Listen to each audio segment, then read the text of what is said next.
Hi everybody, welcome back to my garden here in the UK. Well, you're all welcome back, but there is something that wasn't welcome at all last night, and let me show you what it is.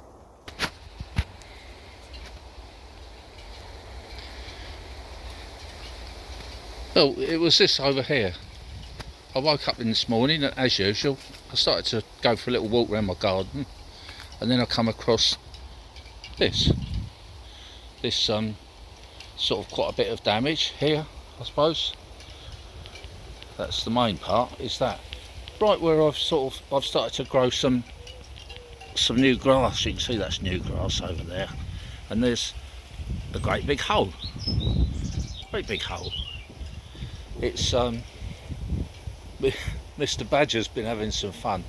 He's left a little present in there because badgers do this. They dig what they call a latrine, and basically it's to go to the toilet. So he's left his business in there. It's a nice little gift for me. So that's another job that I've got to get sorted out. Didn't expect that. We do get badgers in the garden. We had one in last year, and shame was it killed a little hedgehog that we had in the garden, which they do. It's nature, isn't it? I mean, what can you do about that? Anyway, very short video.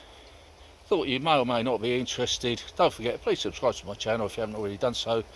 See you all again next time, and thanks again for watching this this hole in my garden. Bye for now.